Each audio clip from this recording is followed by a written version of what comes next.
जय श्री कुल देवता। सूर्य देव को समस्त ग्रहों का स्वामी और जीवन की ऊर्जा का स्रोत माना गया है। इस सूर्य रक्षा स्तोत्र का श्रद्धा से श्रवण करने से ग्रह बाधा शांत होती है, रोग कष्ट दूर होते हैं और जीवन में आरोग्य, तेज, सफलता तथा धन समृद्धि का मार्ग खुलता है। सूर्य देव की कृपा के लिए इस स्तोत्र के 11 पाठ जरूर सुने। श्री सूर्य रक्षा स्तोत्रम जगच्चक्षुः प्रभुं देवं तेजो राशिं दिवाकरं भास्करं सर्वलोकानां सूर्यं वन्दे जगत्पतिं सहस्रकिरणं देवं सप्ताश्वरथमारूढं लोकप्रकाशकं नित्यं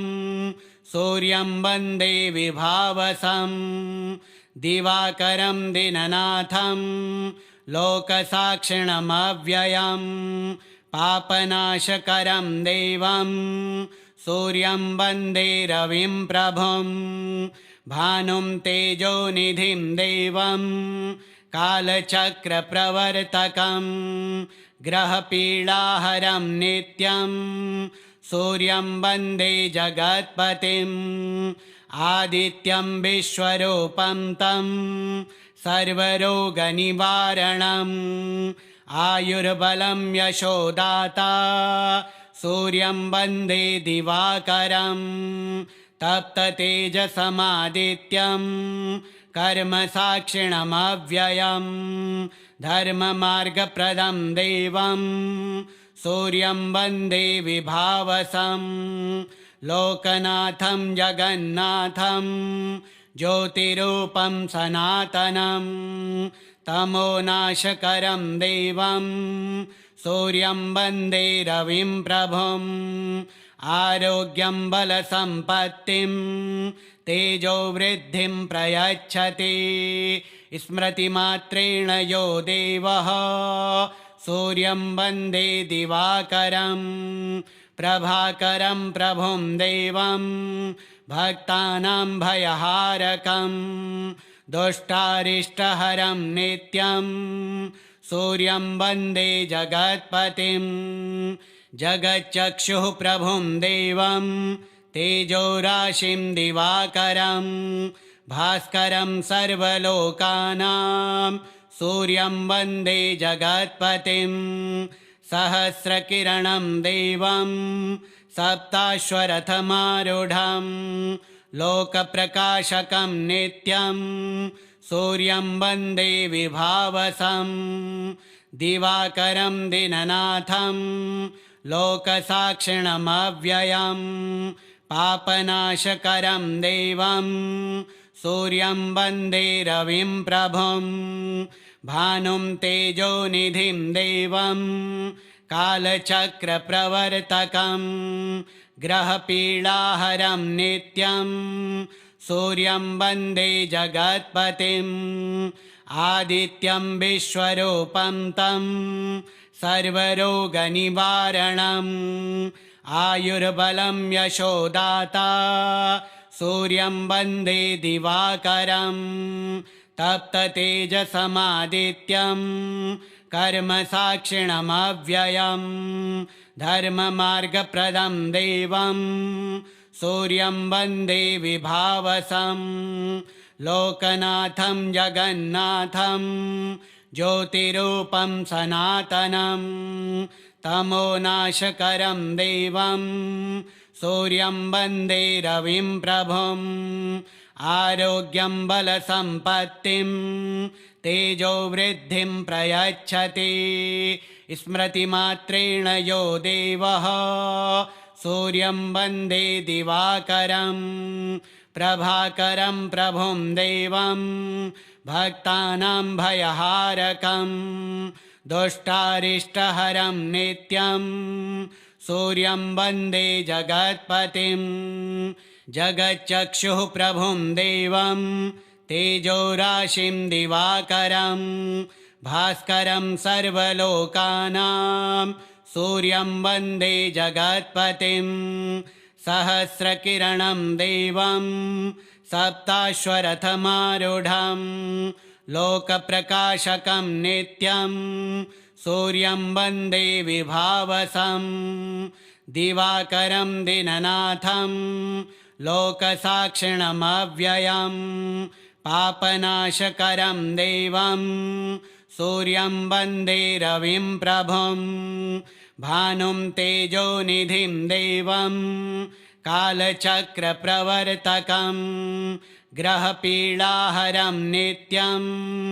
सूर्यं वन्दे जगत्पतिम् आदित्यं विश्वरूपं तं सर्वरोगनिवारणम् आयुर्बलं यशोदाता सूर्यं वन्दे दिवाकरं तप्ततेजसमादित्यं कर्मसाक्षिणमव्ययं धर्ममार्गप्रदं देवं सूर्यं वन्दे विभावसं लोकनाथं जगन्नाथं ज्योतिरूपं सनातनं तमोनाशकरं देवं सूर्यं वन्दे रविं प्रभुं आरोग्यं बलसम्पत्तिं तेजोवृद्धिं प्रयच्छति स्मृतिमात्रेण यो देवः सूर्यं वन्दे दिवाकरं प्रभाकरं प्रभुं देवं भक्तानां भयहारकं दुष्टारिष्टहरं नित्यं सूर्यं वन्दे जगत्पतिं जगच्चक्षुः प्रभुं देवं तेजोराशिं दिवाकरं भास्करं सर्वलोकानां सूर्यं वन्दे जगत्पतिं सहस्रकिरणं देवं सप्ताश्वरथमारूढं लोकप्रकाशकं नित्यं सूर्यं वन्दे विभावसं दिवाकरं दिननाथं लोकसाक्षिणमव्ययं पापनाशकरं देवं सूर्यं वन्दे रविं प्रभुं भानुं तेजोनिधिं देवं कालचक्रप्रवर्तकं ग्रहपीडाहरं नित्यं सूर्यं वन्दे जगत्पतिम् आदित्यं विश्वरूपं तं सर्वरोगनिवारणम् आयुर्बलं यशोदाता सूर्यं वन्दे दिवाकरं तप्ततेजसमादित्यं कर्मसाक्षिणमव्ययं धर्ममार्गप्रदं देवं सूर्यं वन्दे विभावसं लोकनाथं जगन्नाथं ज्योतिरूपं सनातनं तमोनाशकरं देवं सूर्यं वन्दे रविं प्रभुं आरोग्यं बलसम्पत्तिं तेजोवृद्धिं प्रयच्छति स्मृतिमात्रेण यो देवः सूर्यं वन्दे दिवाकरं प्रभाकरं प्रभुं देवं भक्तानां भयहारकं दुष्टारिष्टहरं नित्यं सूर्यं वन्दे जगत्पतिं जगच्चक्षुः प्रभुं देवं तेजोराशिं दिवाकरं भास्करं सर्वलोकानां सूर्यं वन्दे जगत्पतिं सहस्रकिरणं देवं सप्ताश्वरथमारूढं लोकप्रकाशकं नित्यं सूर्यं वन्दे विभावसं दिवाकरं दिननाथं लोकसाक्षिणमव्ययं पापनाशकरं देवं सूर्यं वन्दे रविं प्रभुं भानुं तेजोनिधिं देवं कालचक्रप्रवर्तकं ग्रहपीडाहरं नित्यं सूर्यं वन्दे जगत्पतिम् आदित्यं विश्वरूपं तं सर्वरोगनिवारणम् आयुर्बलं यशोदाता सूर्यं वन्दे दिवाकरं तप्ततेजसमादित्यं कर्मसाक्षिणमव्ययं धर्ममार्गप्रदं देवं सूर्यं वन्दे विभावसं लोकनाथं जगन्नाथं ज्योतिरूपं सनातनं तमोनाशकरं देवं सूर्यं वन्दे रविं प्रभुं आरोग्यं बलसम्पत्तिं तेजोवृद्धिं प्रयच्छति स्मृतिमात्रेण यो देवः सूर्यं वन्दे दिवाकरं प्रभाकरं प्रभुं देवं भक्तानां भयहारकं दुष्टारिष्टहरं नित्यं सूर्यं वन्दे जगत्पतिं जगच्चक्षुः प्रभुं देवं तेजोराशिं दिवाकरं भास्करं सर्वलोकानां सूर्यं वन्दे जगत्पतिं सहस्रकिरणं देवं सप्ताश्वरथमारूढं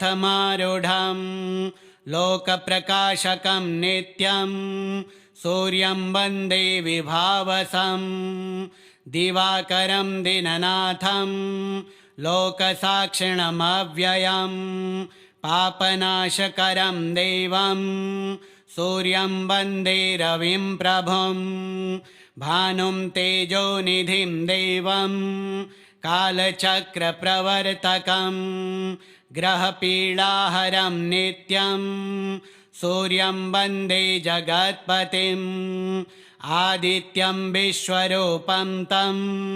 सर्वरोगनिवारणम् आयुर्बलं यशोदाता सूर्यं वन्दे दिवाकरं तप्ततेजसमादित्यं कर्मसाक्षिणमव्ययं धर्ममार्गप्रदं देवं सूर्यं वन्दे विभावसं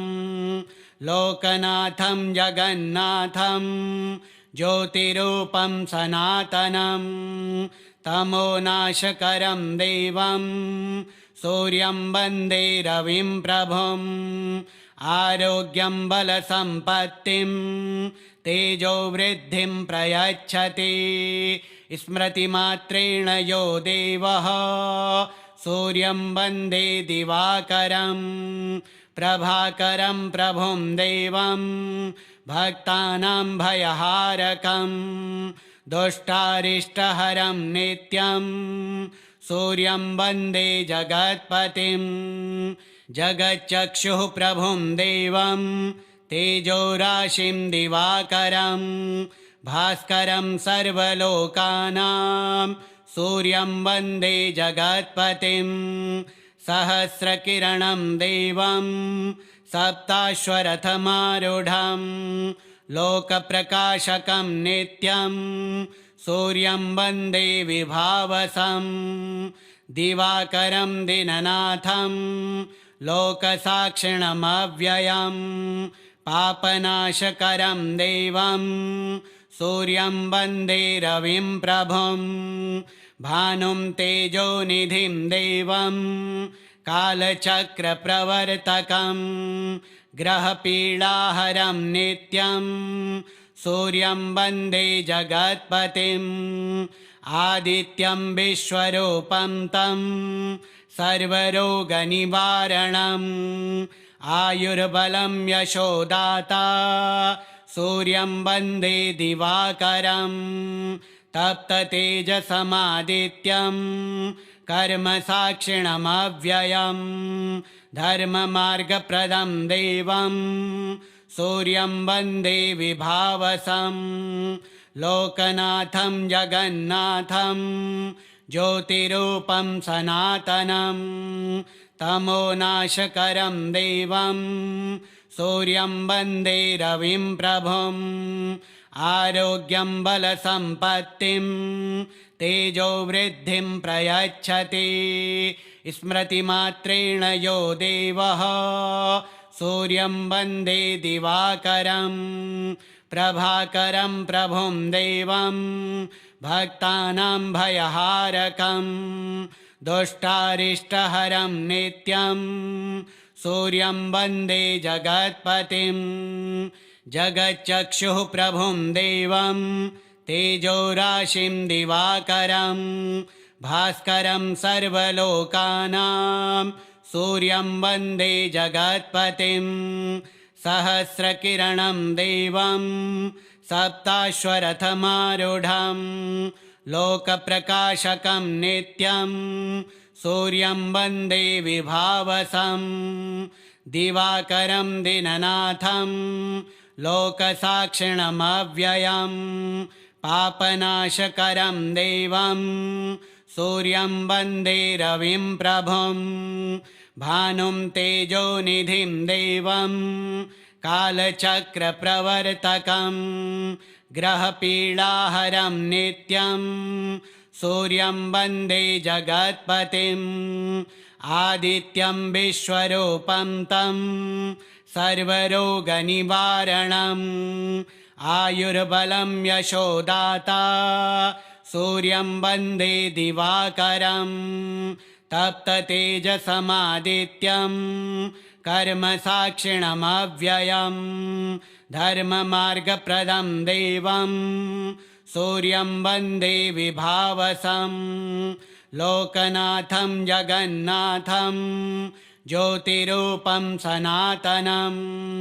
तमोनाशकरं देवं सूर्यं वन्दे रविं प्रभुं आरोग्यं बलसम्पत्तिं तेजोवृद्धिं प्रयच्छति स्मृतिमात्रेण यो देवः सूर्यं वन्दे दिवाकरं प्रभाकरं प्रभुं देवं भक्तानां भयहारकं दुष्टारिष्टहरं नित्यं सूर्यं वन्दे जगत्पतिं जगच्चक्षुः प्रभुं देवं तेजोराशिं दिवाकरं भास्करं सर्वलोकानां सूर्यं वन्दे जगत्पतिं सहस्रकिरणं देवं सप्ताश्वरथमारूढं लोकप्रकाशकं नित्यं सूर्यं वन्दे विभावसं दिवाकरं दिननाथं लोकसाक्षिणमव्ययं पापनाशकरं देवं सूर्यं वन्दे रविं प्रभुं भानुं तेजोनिधिं देवं कालचक्रप्रवर्तकं ग्रहपीडाहरं नित्यं सूर्यं वन्दे जगत्पतिम् आदित्यं विश्वरूपं तं सर्वरोगनिवारणम् आयुर्बलं यशोदाता सूर्यं वन्दे दिवाकरं तप्ततेजसमादित्यं कर्मसाक्षिणमव्ययं धर्ममार्गप्रदं देवं सूर्यं वन्दे विभावसं लोकनाथं जगन्नाथं ज्योतिरूपं सनातनं तमोनाशकरं देवं सूर्यं वन्दे रविं प्रभुं आरोग्यं बलसम्पत्तिं तेजोवृद्धिं प्रयच्छति स्मृतिमात्रेण यो देवः सूर्यं वन्दे दिवाकरं प्रभाकरं प्रभुं देवं भक्तानां भयहारकं दुष्टारिष्टहरं नित्यं सूर्यं वन्दे जगत्पतिं जगच्चक्षुः प्रभुं देवं तेजोराशिं दिवाकरं भास्करं सर्वलोकानां सूर्यं वन्दे जगत्पतिं सहस्रकिरणं देवं सप्ताश्वरथमारूढं लोकप्रकाशकं नित्यं सूर्यं वन्दे विभावसं दिवाकरं दिननाथं लोकसाक्षिणमव्ययं पापनाशकरं देवं सूर्यं वन्दे रविं प्रभुं भानुं तेजोनिधिं देवं कालचक्रप्रवर्तकं ग्रहपीडाहरं नित्यं सूर्यं वन्दे जगत्पतिम् आदित्यं विश्वरूपं तं सर्वरोगनिवारणम् आयुर्बलं यशोदाता सूर्यं वन्दे दिवाकरं तप्ततेजसमादित्यं कर्मसाक्षिणमव्ययं धर्ममार्गप्रदं देवं सूर्यं वन्दे विभावसं लोकनाथं जगन्नाथं ज्योतिरूपं सनातनं तमोनाशकरं देवं सूर्यं वन्दे रविं प्रभुम् आरोग्यं बलसम्पत्तिं तेजोवृद्धिं प्रयच्छति स्मृतिमात्रेण यो देवः सूर्यं वन्दे दिवाकरं प्रभाकरं प्रभुं देवं भक्तानां भयहारकं दुष्टारिष्टहरं नित्यं सूर्यं वन्दे जगत्पतिं जगच्चक्षुः प्रभुं देवं तेजोराशिं दिवाकरं भास्करं सर्वलोकानां सूर्यं वन्दे जगत्पतिं सहस्रकिरणं देवं सप्ताश्वरथमारूढं लोकप्रकाशकं नित्यं सूर्यं वन्दे विभावसं दिवाकरं दिननाथं लोकसाक्षिणमव्ययं पापनाशकरं देवं सूर्यं वन्दे रविं प्रभुं भानुं तेजोनिधिं देवं कालचक्रप्रवर्तकं ग्रहपीडाहरं नित्यं सूर्यं वन्दे जगत्पतिम् आदित्यं विश्वरूपं तं सर्वरोगनिवारणम् आयुर्बलं यशोदाता सूर्यं वन्दे दिवाकरं तप्ततेजसमादित्यं कर्मसाक्षिणमव्ययं धर्ममार्गप्रदं देवं सूर्यं वन्दे विभावसं लोकनाथं जगन्नाथं ज्योतिरूपं सनातनं तमोनाशकरं देवं सूर्यं वन्दे रविं प्रभुम् आरोग्यं बलसम्पत्तिं तेजोवृद्धिं प्रयच्छति स्मृतिमात्रेण यो देवः सूर्यं वन्दे दिवाकरं प्रभाकरं प्रभुं देवं भक्तानां भयहारकं दुष्टारिष्टहरं नित्यं सूर्यं वन्दे जगत्पतिं